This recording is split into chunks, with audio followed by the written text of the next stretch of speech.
Missionaries of the Imperial Cult. Welcome, gentle listener, I am Baldermort, your faithful servant, and I wish to introduce you to the forces, factions, and faces of the Warhammer 40k universe, the grim darkness of the far future, where there is no time for peace, there is only time for war.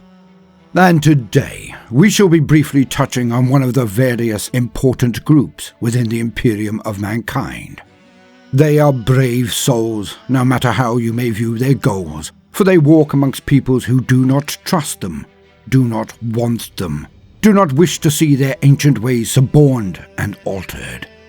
They are strangers in a strange land that are tasked to not only survive, but to slowly alter the entire belief and culture of the people amongst whom they walk. A dangerous endeavor, no matter how skilled, trained, or equipped one might be. Of course, I can only be speaking of the members of the Missionaries Galaxia, the Missionaries of the Imperial Cult. Now, a wee tale to elucidate the point in question.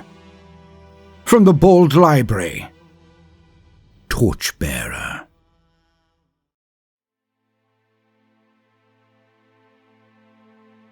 I have witnessed worlds forcibly converted, when time was of the essence, where clemency would mean death to all, where we had to root out corruption to let the greater whole survive, always a bloody business. We could lose as many as 1 in 3 on such worlds.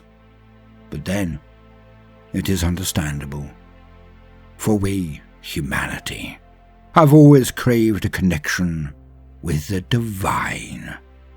And when it is established, it is hard to root out, harder still to give up. It is the most personal of things, close to heart and hearth and home. It is identity and custom, law and tradition. To take such things from people is difficult. To tell someone their belief is wrong, often fatal. It casts aspersions not only on the current believers, but all their ancestors too, an insult many cannot bear. And, for myself, I can respect this. If a population gives in to our beliefs too soon, too easily, it shows a lack of conviction in their faith. Some will argue that this is because truth is stronger than lies. The lie of their previous superstitions are blown away before the truth that is the Emperor's might and mercy. Yet, for me, the struggle for the soul of a people should never be easy. Those who kneel too quickly are not true in their devotion, merely cowards without conviction. Thus, after watching one of these forced conversions, I asked to be transferred. Because of my good works, my talent, my ability, and my rank, I gained this most rare of boons, probably because so few wished this particular posting as well. One would be sent for each continent, so a mere 3 of us for an entire world. None had succeeded beforehand, but now it was my turn.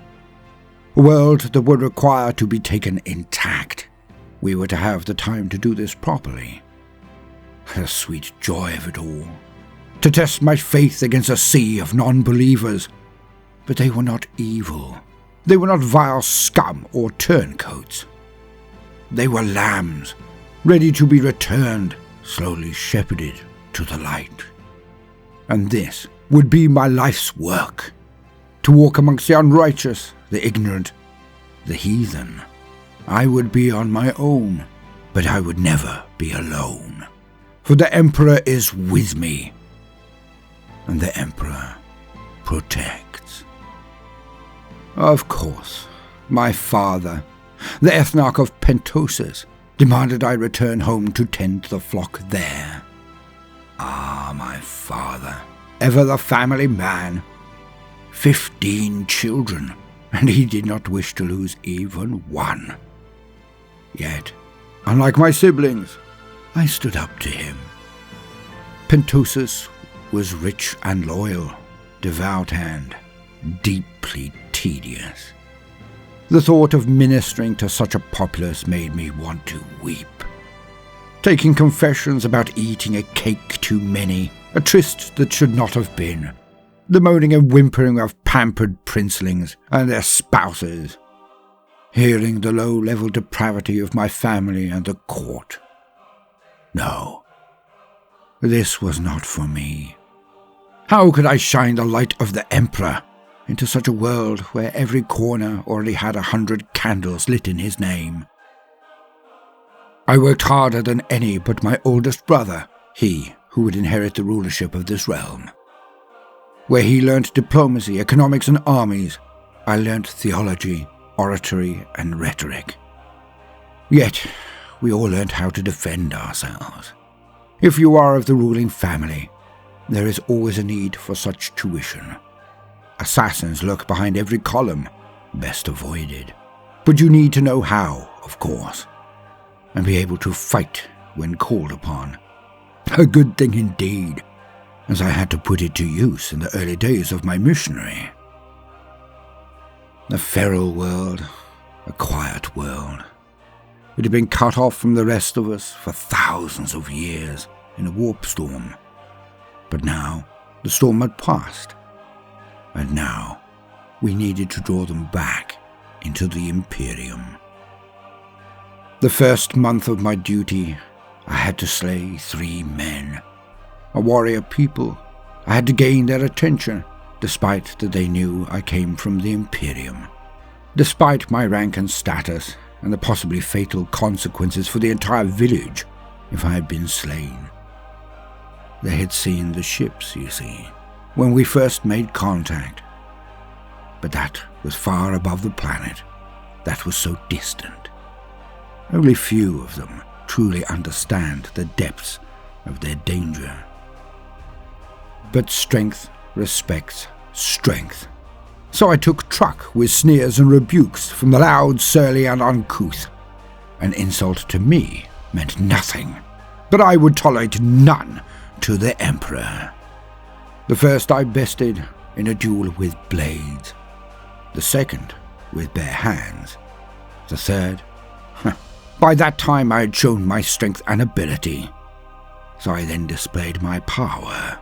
I shot him in the head with an auto gun. Now that raised eyebrows. But priest, why did you not use your magic before on the other challengers? Said they. Then you would not know the Emperor makes me mighty in all ways. I am nothing but his servant. It is not my power you witness, but his. I have not been challenged since. Yet I always carry my sidearm and my chainsword when outside of the community, helping to hunt the predators who veer too close to our settlements. They are dangerous, but it is not like this is Catachan. The Hyperlions are few. I conserve ammunition, of course. I only have a few crates left. Yet it is good to sometimes display the ranged power I command every now and again. In front of the youth, of course. This prevents me from having to take a head off a shoulder every generation. For on these feral worlds, the price of life is cheap, and the light burns in them brightly. So it burns them out swiftly. No medicine, it tells. And over the decades, I have done it slowly. Unlike the vast majority of ministers, I know I can get a rejuve to continue my work. My father will not deny me this. A single ship comes each decade to check in on our progress, give us supplies, provisions for the next stages of conversion, statuary that could never be forged here, ammunition if requested, some medicines if demanded, and of course, trinkets that will bring them closer to the word of the Emperor. And books, holy books. For these people would one day serve excellently for the God Emperor. Their martial prowess, tenacity, and drive were exceptional. They would make elite shock troops in any Astra Militarum regiment one day. This would be their tithe, manpower, warriors for the Emperor's armies. But forcing men to fight is a recipe for disaster.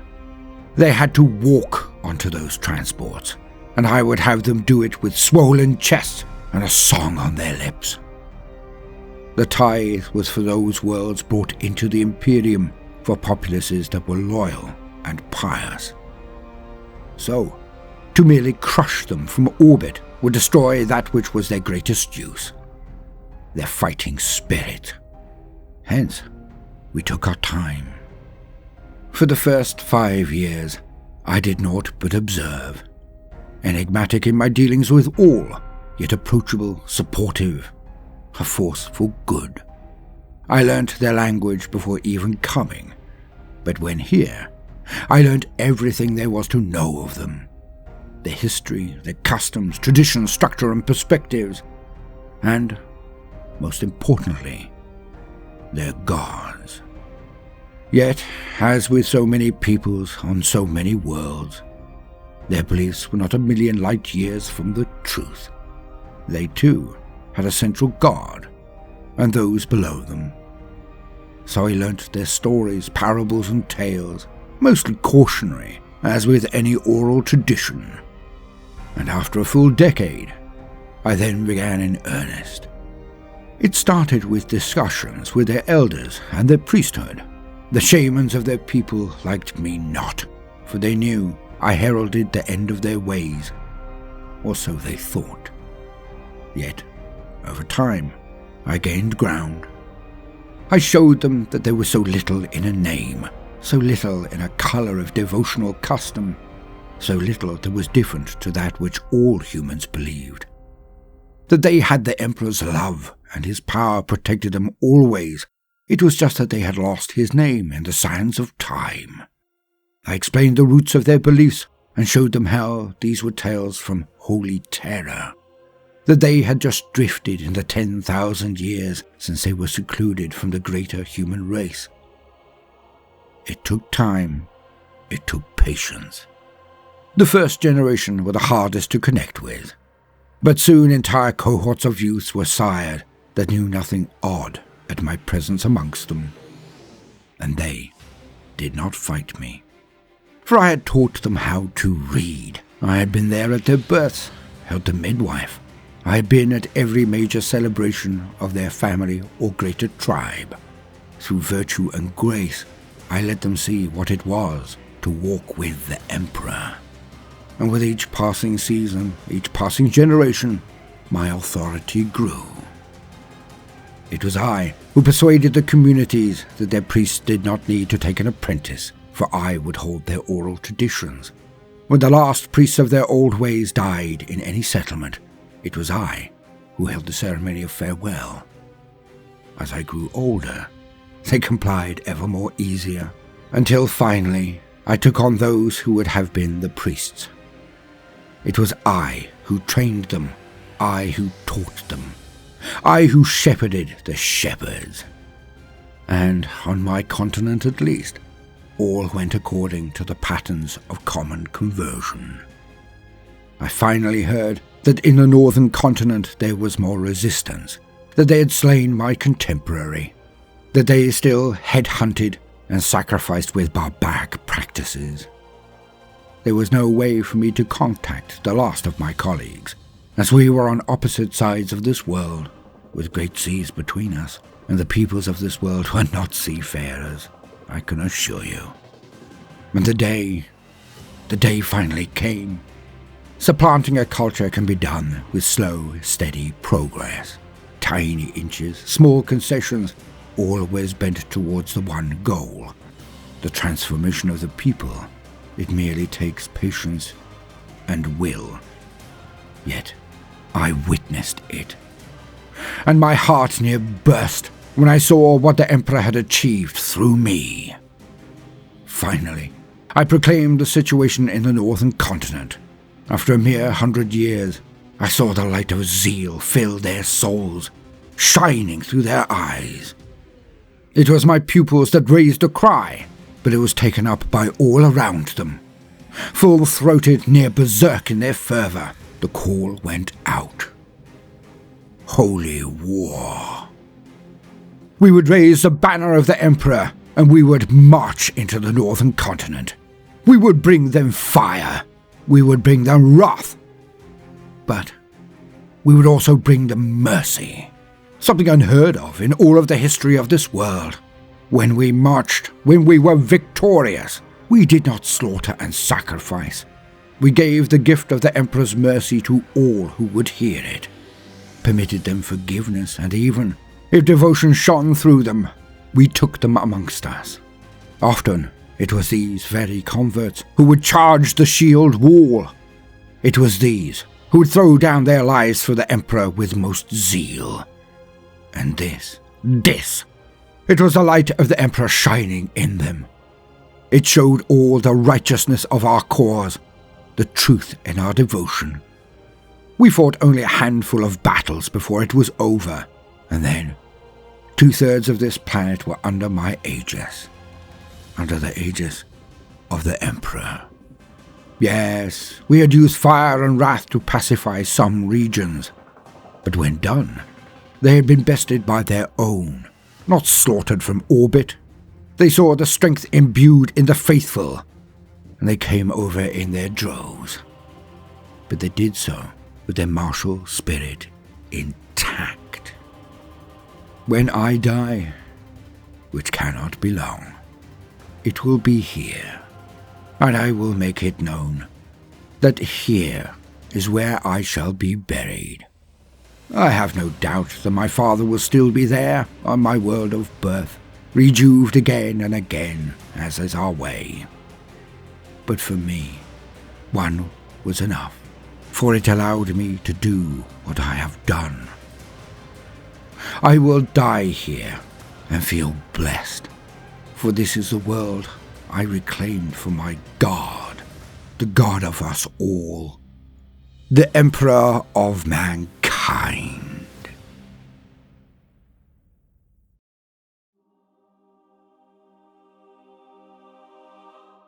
I hope you enjoyed that. In a more extensive video, I shall cover more of the overarching organization of the Ministoras Galaxia, but the real difference required to understand them is all about two things: perspective and time.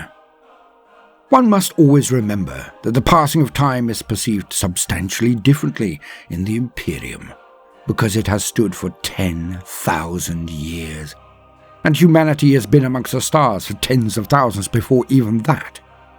The Great Crusade was undoubtedly rushed, tragically so, as we can see from the heresy, from the acts of Angron, and most pertinently, Lorgar Aurelian, the Primarch of the Word-Bearers. In those days, there were only two choices: compliance or death. When a crusade fleet arrived above a planet, they were doomed to defeat. No force, not Orc, nor Eldar, nor any Xenos, could stop the onslaught of the expeditionary fleets at the zenith of their potency. But certainly, no human colonies that they found. No time was given for slow conversion to the imperial truth. It was a simple fact of bending the knee or being exterminated. Yet Lorgar knew that true conversion takes time to entrench itself. That all worlds that had bent the knee too quickly only did it with words, not in their hearts. And he took long years to truly bed in the new religion before moving on. A religion his father despised and had forbidden, of course, but the parity with this topic is still not lost. All of this was due to the urgency of the Emperor's plans. But now, in the grim darkness of the far future, the Imperium is different. It has an unshakable belief in its dominance and longevity. It believes it is eternal. After 10,000 years of empire, they have every right to have such confidence, even despite the masses of threats piling up year after year.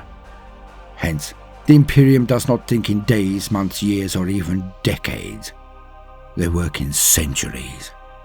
Added to this confidence and the changing perspective of time is the elongation of lifespans through rejuvenating practices.